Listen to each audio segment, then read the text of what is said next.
मेरा गला काट दे और कुछ ना कुछ एक्ट लगा के सरकार हमारे बच्चों को, मतलब वो बच्चे जो बोलने की हिम्मत करते हैं उनको जेल में डाल दे, NSA लगा के या फेक धाराएं लगा के, टुकड़े टुकड़े गैंग बता के या कुछ भी एलिगेशन लगा के, उससे आज़ादी चाहिए हमें आज़ादी चाहिए मनुवादी विचारधारा से, हमें चाहिए संघवाद से आज़ादी, हमें चाहिए बीजेपी में बैठे हुए गुंडों से आज़ादी। जब भी चुनाव आते हैं तो चाहे जंतर मंतर हो, चाहे दिल्ली का कोई भी कोना हो, इस तरह का कम्युनल वायलेंस आपको क्यों दिखता है? ये नफरत आपको क्यों दिखती है?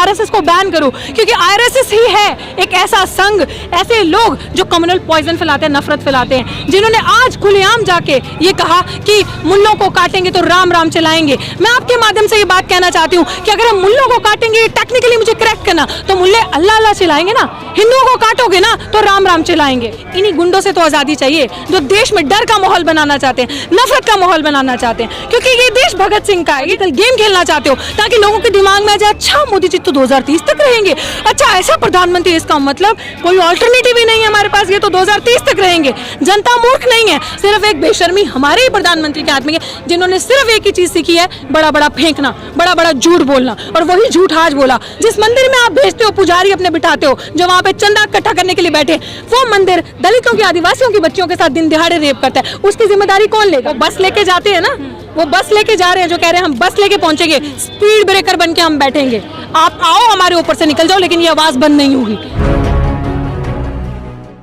सरकार से।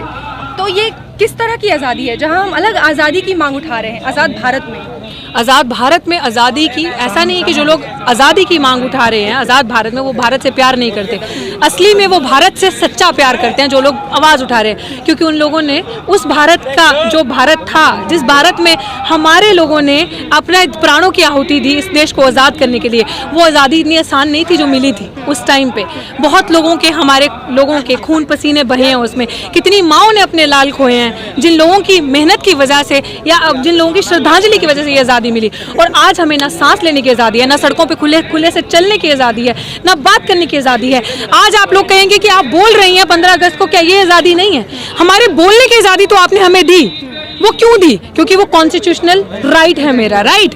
लेकिन मेरे बोलने पे, ये वॉइस ऑफ डिसेंट है, आप मेरे बोलने पे मेरा गला काट दे और कुछ ना कुछ एक्ट लगा के सरकार हमारे बच्चों को, मतलब वो बच्चे जो बोलने की हिम्मत करते हैं उनको जेल में डाल दे, NSA लगा के या फेक धाराएं लगा के, टुकड़े टुकड़े गैंग बता के या कुछ भी एलिगेशन लगा के, उससे आज़ादी चाहिए हमें आज़ादी चाहिए पितृसत्ता से, हमें आज़ादी चाहिए मनुवादी विचारधारा से, हमें चाहिए संघवाद से आज़ादी, हमें चाहिए बीजेपी में बैठे हुए गुंडों से आज़ादी। इस आज़ादी की बात करते हैं हम। हमें चाहिए कि जो हमारा आपसी भाईचारा है वो बना रहे, हमें नफरत से आज़ादी चाहिए। ये जो कम्युनल पॉइजन है, ये जो कम्युनल वायलेंस ये हर तरफ फैलाना चाहते हैं, हमें इससे आज़ादी चाहिए।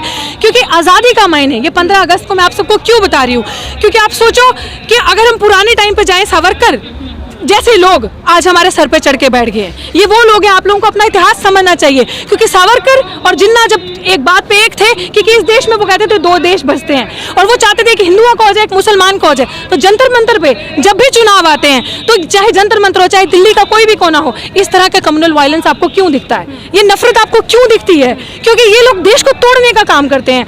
तब भी सरदार वल्लभ भाई पटेल चिल्लाते मर गए और उन्होंने कहा था कि इस देश को एक होना, और RSS को बैन करो, क्योंकि RSS ही है एक ऐसा संघ, ऐसे लोग जो कम्युनल पॉइजन फैलाते हैं, नफरत फैलाते हैं, जिन्होंने आज खुलेआम जाके ये कहा कि मुल्लों को काटेंगे तो राम राम चलाएंगे। मैं आपके माध्यम से ये बात कहना चाहती हूँ कि अगर हम मुल्लों को काटेंगे, टेक्निकली मुझे करेक्ट करना, तो मुल्ले अल्लाह अल्लाह चलाएंगे ना, हिंदुओं को काटोगे ना तो राम राम चलाएंगे।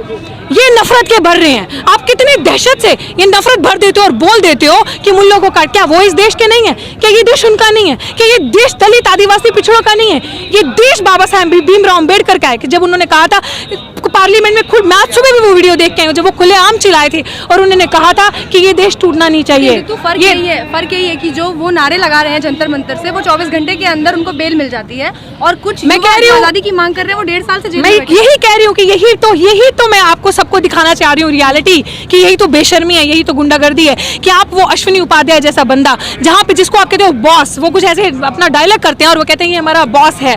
आप जिस जगह पे एक चीफ गेस्ट बन के जा रहे हैं, और जिस जगह का आप एक रैली निकालने जा रहे हो, और आपने ऑलरेडी प्लान किया था यहाँ 6000 लोग आएंगे, और उस जगह जाके आप ऐसे कम्युनल दंगे करते हो, यही देश को खतरा है। और आप ऐसे असली आतंकवादियों से देश में आप उनको 24 घंटे के अंदर बेल कर देते हो। और वो मुसलमान पोइट, आई थिंक वो बच्चा था जिसने एक जोक किया था, वो भी प्रॉपरली पब्लिश नहीं होता, उसको आपने 30 दिन तक जेल की हवालत में रखा क्योंकि वो मुसलमान था। यही हिम्मत अगर किसी दलित के, आदिवासी के, मुसलमान के बच्चे ने करी होती ये सब बोलने की, और आज वो जेल की सलाखों के अंदर होता और पता नहीं उसके ऊपर कौन कौन से एक्ट लग के वो सलाखों के अंदर ही बैठा होता। यही पीड़ा पहुंचती है हमें। तो हमें किससे आज़ादी चाहिए? इन्हीं गुंडों से तो आज़ादी चाहिए जो देश में डर का माहौल बनाना चाहते हैं, नफरत का माहौल बनाना चाहते हैं। क्योंकि ये देश भगत सिंह का है, ये देश अशफाक उल्लाह खान का है, फूले का है, बिस्मिल का है। ये उन लोगों का देश है, चंद्रशेखर आजाद का, जिन्होंने देश के लिए कुछ किया। ये देश उन लोगों का है। तभी मैं बोलूँ कि हमें क्यों एक साथ आना होगा, हमें इन लोगों की स्ट्रैटेजी समझनी होगी कि जब देश में चुनाव पास है, ये कुछ नहीं कर सकती है सरकार। आज मुझे इस चीज को एड्रेस करते बहुत पीड़ा भी पहुंचती है कि दिल्ली का किसान, दिल्ली की सड़कों पे, बॉर्डर्स पे किसान बैठा है पिछले आई थिंक 9 महीने होने को आगे ना, इनकी कोई सुनवाई नहीं है। मतलब ये किसान बैठा है और आप अंदाजा लगाओ प्रधानमंत्री को इतना बेशरम प्रधानमंत्री कैसा हो सकता है कि 9 महीने हो गए आपने एक बार भी इन किसानों का जिक्र नहीं किया। आप छोटे छोटे किसानों के बारे में कह रहे हैं जिनके पास की जमीनें, क्या दे दोगे आप उनको जब आपने सब कुछ बेच दिया? आप बैठे हो जिनकी वजह से, वो जो कुछ चंद घर पूंजीपतियों के जो आपके पीछे, आप उनकी वजह से नाचते हो। और आप यही झूठ फैलाते आए थे पिछले चुनाव के टाइम पे कि 2024 का जुमला दिखाते आए थे। आज आपने 2030 का जुमला दिखा दिया लोगों को। क्यों दिखाया? क्योंकि यही झूठ से आप बने रहना चाहते हो। आप क्या समझते हो, मूर्ख हैं आप? जनता के साथ साइकोलॉजिकल गेम खेलना चाहते हो ताकि लोगों के दिमाग में आ जाए, अच्छा मोदी जी तो 2030 तक रहेंगे, अच्छा ऐसा प्रधानमंत्री, इसका मतलब कोई ऑल्टरनेटिव ही नहीं है हमारे पास, ये तो 2030 तक रहेंगे। जनता मूर्ख नहीं है। आप सब मिलकर बोलो आप मूर्ख हो। दोगे ऐसी सरकार को वोट? आप बताओ, लाओगे ऐसी सरकार को? लेकर प्लीज पैन द कैमरा। ये लोग कहते हैं ये लोग सरदार बैठे हैं, पैन करो कैमरा, दिखाओ कि ये लोग आने देंगे मोदी जी को। जागरूक युवा, जागरूक लोग, जागरूक किसान, जागरूक गरीब, वो लोग जिन्होंने इस पैंडेमिक में अपने माँ बाप, अपने रिश्तेदार को ऑक्सीजन की कमी की वजह से खो दिया, फेलियर की वजह से खो दिया, वो लोग इस सरकार को वापस नहीं आने देंगे। शामली में दे रहे थे, वो कह रहे थे कि जो छोटे किसान है वो देश की शान है। छोटे किसान देश की, आप बताओ कि हमें छोटा किसान और बड़ा किसान कौन है? आप मूर्ख बना रहे हो जनता को ये कह के, जबकि आपका जो डंका बजा है वो पूरे विश्व ने देखा है।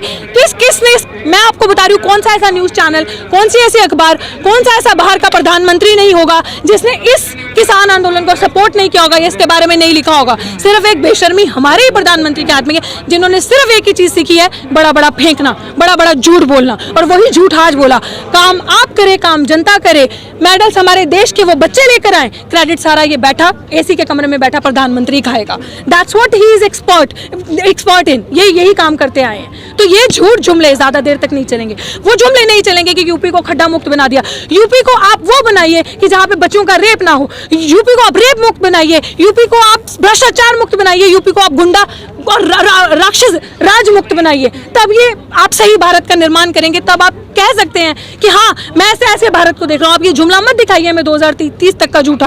हमारी बेटियों का रेप दिन दिहाड़े, जिस मंदिर में आप कहते हो पूजा करनी है, जिस मंदिर में आप भेजते हो पुजारी अपने बिठाते हो जो वहां पे चंदा इकट्ठा करने के लिए बैठे, वो मंदिर दलितों के, आदिवासियों की बच्चियों के साथ दिन दिहाड़े रेप करता है। उसकी जिम्मेदारी कौन लेगा? उस फेलियर की जिम्मेदारी कौन लेगा? जब प्रोटेस्ट करें तो आपको क्या डर है इनसे? क्यों आप इतने बड़े बड़े बैरिकेड्स लगा के रखते हैं? आज इन्होंने नया नमूना किया है, बड़े बड़े ट्रक, बड़ी बड़ी बसेस हर रूट पे लगा दिया। आप लोगों पे आने में सुविधा हुई होगी ना पत्रकार महोदय।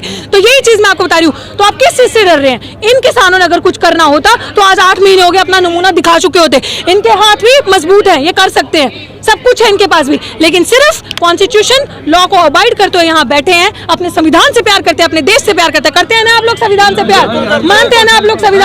संविधान को बिकने देंगे आप लोग? टूटने देंगे? नहीं देंगे ना। तो ये वो लोग हैं। पत्रकार को पकड़ के उससे कहा जाता है कि जय श्री राम बोलिए अगर जिहादी चैनल नहीं होते ना। आप सोचिए कि आप पत्रकार, मैंने कहा ना, which is the 4th pillar of democracy, जो हमारी आजादी का चौथा स्तंभ माना जाता है, जिसे आप कहते हैं। आप पत्रकारों का ही हाल कर रहे हैं। मीडिया को आपने बेच लिया तो आपको लगा ये जो मीडिया धूप में, आप लोगों की लाइफ इतनी आसान तो नहीं है ना, 100 चैलेंजेस हैं और आपने इस सरकार के होते हुए देख लिए। पत्रकार के साथ मुझे नहीं लगता ऐसा तमाशा, ऐसा नजारा कभी पहले आपने देखा होगा। तो इसका यही मतलब है कि जो आप लोग बेबाकी से आवाज उठाते हैं और सच दिखाते हैं उसको दबाना। और पत्रकार भी अब जय श्री राम बोले तो उसको जीने दिया जाएगा, नहीं तो उसको भी लिंच करेंगे, उसको भी मोलेस्ट करेंगे। ये हाल हो गया इस देश का। तो आप चाहते हैं, प्रेस भी फ्रीडम चाहता है, because we don't have free press, right? We want freedom, press wants freedom, students wants freedom, media wants, किसान वांट फ्रीडम। तो और क्या चाहिए हमें? आजाद भारत में गुंडों से आजादी शामली चाहिए। में जो हुआ, जी। शामली में हुआ मध्य प्रदेश में, जो हमने देखा कि कृषि मंत्री का जिस तरीके से स्वागत किया जनता ने, वो क्या किसानों की ही आवाज है जो वहाँ पहुँच रही है? बिल्कुल, और सिसोली में भी जो किया वो किसानों की आवाज है जो वहां पहुंच रही है। हर जगह जहां पे भी यही इनकलाब है, यही रेवोल्यूशन है कि जहां पे इनके विधायक जा रहे हैं जो झूठे जुमले देकर आते हैं, उनको जवाब अब ये जनता ऐसे ही देगी, भगा भगा के दौड़ाएगी। और वो दिन दूर नहीं जिस दिन इस देश से भी भगा भगा कर दौड़ाएगी ये जनता, क्योंकि जनता अवाम जागरूक हो रही है। मत बनाओ हमें मूर्ख, मत करो हमारे बच्चों के भविष्य से, मत खेलो हमारी एकता और अखंडता का। मैं कह रही हूँ हमारा इम्तिहान मत लो, वो दिन दूर नहीं जब हम एक हो जाएंगे। हम चाहते हैं इस देश में आप भी प्यार से रहें और आप भी इस देश में रहें, लेकिन अगर आप अपनी औकात भूलते जाएंगे तो जनता अब पूरी परिपक्व हो चुकी है, जनता समझ चुकी है आपको आपका नमूना दिखाने के लिए। क्योंकि आप ये सोचते हैं कि चंद घर हमारे पीछे हैं और हम पैसे से कुछ भी कर सकते हैं, लेकिन जनता, इंडियन कॉन्स्टिट्यूशन ने आपको आपके वोट का, संविधान ने आपको आपके वोट का अधिकार दिया। ये जनता आपको अपने उस वोट के अधिकार से दिखा देगी कि पैसा बोलता है कि वोट बोलता है। प्रधानमंत्री कह रहे हैं कि आज जो फैसले ये सरकार ले रही है, इसका असर जो होगा वो आने वाले 100 सालों में, जब हम 100 साल मनाएंगे आज़ादी के, तब देखेंगे, हमारे युवा और देश की जनता देखेगी। देखो, आप कोई भी मूवी देखते हो उससे पहले ट्रेलर देख लेते हैं ना, तो आप समझ जाते हैं ये मूवी देखने लायक है कि नहीं है। तो 5 साल पिछले और आने वाले कितने साल हो गए? और 7 साल टोटल। तो 7 सालों में आपने ट्रेलर देख लिया है। फैसला जनता करेगी, जवाब जनता देगी। हम आवाज बन के, वो बस लेके जाते हैं ना, वो बस लेके जा रहे हैं जो कह रहे हैं हम बस लेके पहुंचेंगे, स्पीड ब्रेकर बन के हम बैठेंगे। आप आओ हमारे ऊपर से निकल जाओ, लेकिन ये आवाज बंद नहीं होगी। हम बैठे हैं स्पीड ब्रेकर, और हर गांव में जाएंगे, हर जिले में जाएंगे, वहां स्पीड ब्रेकर मिलेगा। और वहां जनता अब ये नहीं पूछेगी, वहां जनता पूछेगी रोजगार का क्या हुआ। मेरा बाप जो मर गया, जो बड़े बड़े झूठे बातें बोले, जो ऑक्सीजन की कमी से मर गया, उसको प्रॉमिस किया हुआ वो पैसा कहाँ है, नौकरी कहाँ है। मेरा बाप अभी भी सीवर में क्यों उतरता है? क्या क्यों हाल है? अभी भी गरीबी क्यों, भूखमरी क्यों है? हमारे घर पे खाने का राशन क्यों नहीं है? और दूसरी बात, जो एक कुज्जे भर राशन देकर बार बार मैं 3-4 दिन से चिल्ला रही हूँ, जो शो ऑफ किया है वो, जिसके ऊपर बड़ा बड़ा पोस्टर लगाया है, क्या मतलब है उस राशन को देने का? इन्हीं अंधातों का लगाया हुआ है ना, विच मीन्स देश भुखमरी की कगार पे है। तभी तो उनको इतना सा राशन दिया और वो लोग खुश हुए ना, जो 4 दिखाए। हाँ, बिल्कुल भाई, आपका विकास ज्यादा हो रहा है मुझे लग रहा है। इससे बड़ा और विकास क्या होगा जनता का, कि किसान सड़कों पे है, युवा सड़कों पे है, रोजगार नहीं रहा, नौकरी नहीं रही किसी के पास, खाने को खाना नहीं है गरीबों के घर पे। और सबका विकास कितना करोगे? उस जुमले वाले को जो भाला फेंकता है ना, जिसका भाला नेहरू जी ले गए, और अगर वो फेंक चुका होता 90 में, तो वो उस जुमले वाले से अगर अब भी नहीं समझे ना, तो आप भी इस देश में गुलामी के रास्ते पे समझ लो आ चुके हैं। एक्सेप्ट कर लो भाई, सीधी सी बात। आप तो कह रहे हैं कि 300 फूल खिलने वाले उत्तर प्रदेश में। हाँ, एक मुट्ठी भर किसान है, इनके मुद्दे से कुछ नहीं होने वाला। हम कैंची लेके जा रहे हैं, वो फूल खिलेगा हम तोड़ेंगे। हम जा रहे हैं कैंची लेके, ये जुबान है ना, ये वही कैंची का काम करेगी। आप स्पीड ब्रेकर बन के बैठे हैं, लेकिन मोदी जी तो अपने फ्लाइट से कहीं भी निकल लेंगे, इसका उन्हें कोई असर ही नहीं पड़ता। कोई बात नहीं, वहाँ पहुँच जाएंगे, वो फ्लाइट से पहुंचेंगे, तो हम क्या फ्लाइट से नहीं जा सकते? हम भी पहुंच जाएंगे, हम बैठेंगे। हाँ, पानी कितने है? उनके राज में वो कहते हैं कि सबका साथ, सबका विकास और सबका विश्वास, और ये विश्वास वो उत्तर प्रदेश में भी दिखाने वाले हैं। वो विश्वास जो उत्तर प्रदेश में दिखाने वाले, उत्तर प्रदेश की जनता जवाब देगी। क्योंकि उत्तर प्रदेश जैसी सिटी इस पूरे देश में कहीं नहीं है, जिसमें सबसे ज्यादा हेट क्राइम होते हैं, मोलेस्टेशन होती है, जिसमें सबसे ज्यादा गुंडा राज चलता है, और उस चीज का प्रमाण आपको जनता देगी। गुंडा राज आप कह रहे हैं, वो कह रहे हैं राम राज्य है, रावण राज्य। उन्होंने ये कहा कि हम जैसे नारियों की बात करते हैं, तो देश में पहली बार जो है नारियों के लिए, लड़कियों के लिए सैनिक स्कूल खोलेंगे। वो क्या खोलेंगे सैनिक स्कूल? हम ऑलरेडी प्रिपेयर्ड हैं, सेल्फ डिफेंस अब हम जानते हैं। ये जो अब बहुत काम पहले होना चाहिए था, इसका जुमला अब हमें मत दिखाएं। उनका लड़कियां, बच्चे इंतजार नहीं करें कि आप सैनिक स्कूल खोलोगे और हम जाके वहाँ शिक्षा लेंगे और डिफेंस करेंगे। हम अपना सेल्फ डिफेंस अब खुद भी कर सकते हैं, और हम जानते हैं। बीजेपी ने कहा था कि महिलाओं के सम्मान में बीजेपी मैदान में, और जितने सारे जो अत्याचार हो रहे हैं, जो 9-9 साल की बच्चे को सुन के भी कान में जो है ना पर्दे से फट जाते हैं कि 9-9 साल की बच्ची का रेप करके उसको जिंदा जला देगा। ऐसी मानो तो क्या सरकार, लोग डर नहीं, सरकार का जो मतलब सिस्टम है, जो सरकार है कानून का, वो डर ही नहीं उनके दिल में। देखिए, डर होता तो ये चीजें होती, दिन दहाड़े जो ये चीजें होती हैं, जब उनको संरक्षण मिलता है। और जब पहला ऐसा नमूना नजारा आपने भारत देश में ही देखा होगा कि जब कोई रेपिस्ट रेप करता है ना, तो उस रेपिस्ट, उस गुनाहगार को बचाने के लिए सभाएं लगती हैं और रैलीज निकली जाती हैं और प्रोटेस्ट होते हैं। ये नजारा इसी देश में हो सकता है, और इसका क्रेडिट आप किसको देंगे? घर के मुखिया को देंगे ना, तो इस सरकार को दीजिए। इस सरकार का नमूना है, और आप लोग अपनी एकता से करो प्रोटेस्ट।